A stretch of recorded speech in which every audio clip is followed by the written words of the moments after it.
everybody. Brian Ballrick here with Roland DGA in Irvine, California.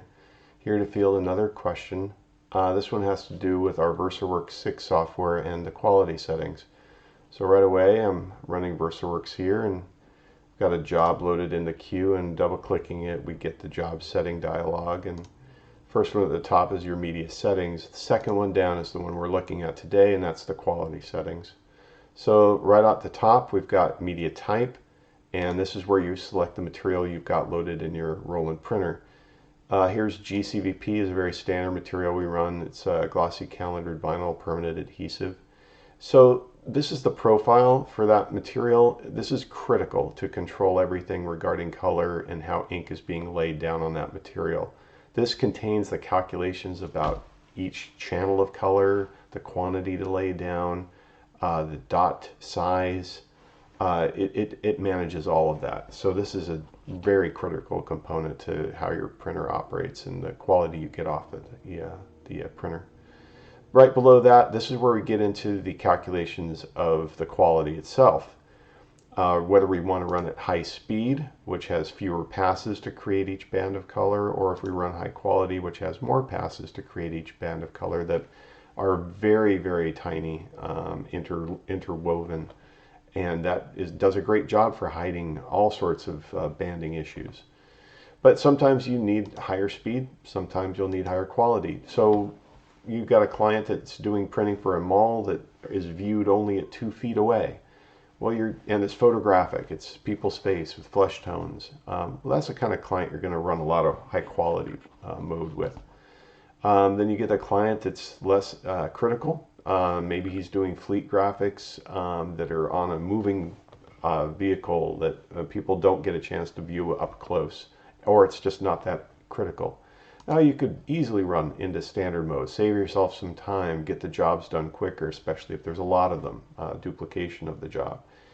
Then you take it down all the way to high speed and you're getting things done very quickly, but now you're running the risk of actually seeing more banding because the bands are so big that you can actually visually see where they intersect each other.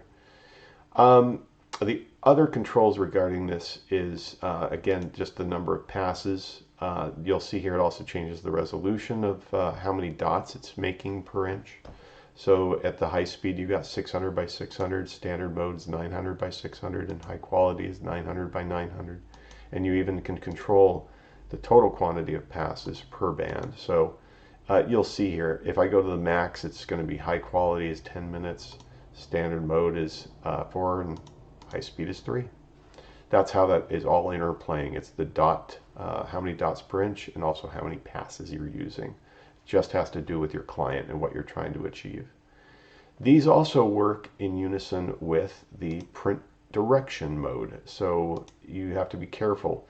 If you're running high speed and you kick it into BiDi, you're going to get some really fast results, but you're going to definitely see a slight color shift between bands. Mainly because at such a large band that you're laying down and one right next to it, and it's traveling or it's printing in both directions, we're not able to change the firing pattern to mate the first pass. So there's going to be differences between the two because dots laying on top of each other, they're viewed differently if they're laying differently on the next pass, and then you get the idea. So something to be careful about is choosing bidirectional at these higher speed modes. Definitely usable for standard and high quality. You can kick these into BiDi and you'd be fine because the bands are so tiny that having a slight color shift is almost imperceptible. So just be aware of that. As we move further down, we've got half toning. So this is really a calculation of the patterning that gets used to hide or trick the eye into not seeing a pattern. It's a randomizer if you look at it that way. So the calculation to do so is either simpler or it's more complex. The more complex one is air diffusion, takes a little longer, but it's for that client that's doing pristine photographic work and you want the very best results. Air diffusion would be your choice. The interpolation, this really is just to do with if you brought in an 8x10 graphic and you're stretching it to a poster or bigger, well, as you stretch something, there has to be a calculation of how to fill in the missing areas of color. So this is that calculation.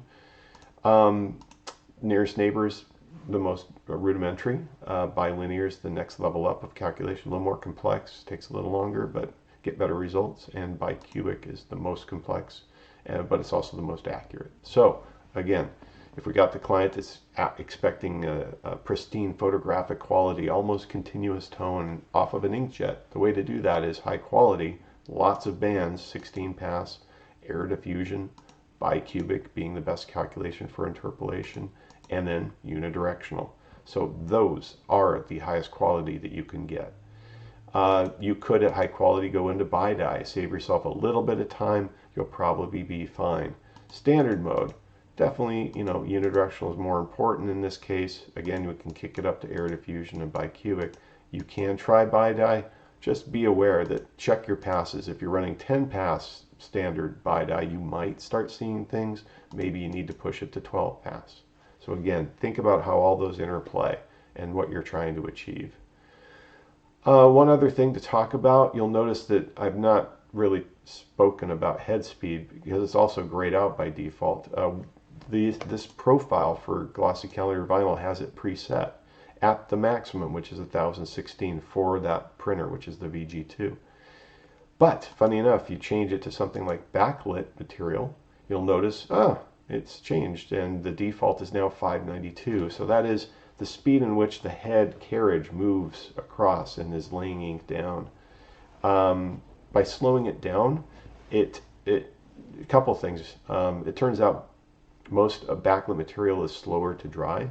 So by slowing the linear head speed down, it's giving us more time to let those ink droplets set and dry a little bit. Just even microseconds of time, so that when we lay that next band down right next to it, that we don't get intermingling of the dots and we start losing quality. So this is that control. Just a word of wisdom, really, and if you're ever running maybe someone third-party manufactured material and you're running into things where oh my gosh, it's not drying quick enough, be aware. You could go to a profile that uses a slower head speed, or you could take control of it yourself. So let's go to glossy calendared vinyl. We'll ignore the default and I'll slow it down to 500. And there you go. You've just basically cut this printing head speed, the linear head speed, down in half. So, but that's, again, it's only a control that you might need if you start running into issues with dry time. Last but not least, we've got the color management and your presets. So by default, prepress is a great place to start for accurate color. So this is for a client that has very specific color needs. He's trying to match color, let's say. Prepress is a great place to start. Then you get a client that says, I'm really more interested not so much in the accuracy or trying to match a color, but I want color to look fantastic. I really want it to have a more vibrant appearance. So not as accurate, it's more vibrant. So True Rich Color does that really well, and it's one of my favorites nowadays. It's new to the VersaWorks 6 software recently. It's a mapping that boosts the color, but what's nice about it is if you have neutral tones, let's say grays, they don't take on a color cast. They don't get pushed into a color zone where gray shouldn't be. So fantastic way to do that with the preset of True Rich Color. Another one I've used very often is Sign and Display. So it doesn't push color out to the most vibrant that the True Rich does. It's a little less vibrant. It's a little more color accurate. So again, it does a good job of pushing color, but it still has some good accuracy to it. Another one here is Max Impact. That one is really the client that just says color is not critical at all. I just want the best red, the best green, yellow, black, whatever. So this is how you would achieve it. It artificially pushes color out to its most vibrant state. Something to watch out for, and don't use this all the time because there's plenty of times when you have like a color gradient. Well, if you use this, a gradient starts to look uniform and you lose that slight gradation in color. It becomes one big block of color because you've pushed it so much with Max Impact. So just something to be careful about. I hope this has helped, and look forward to seeing you at another video. Appreciate it.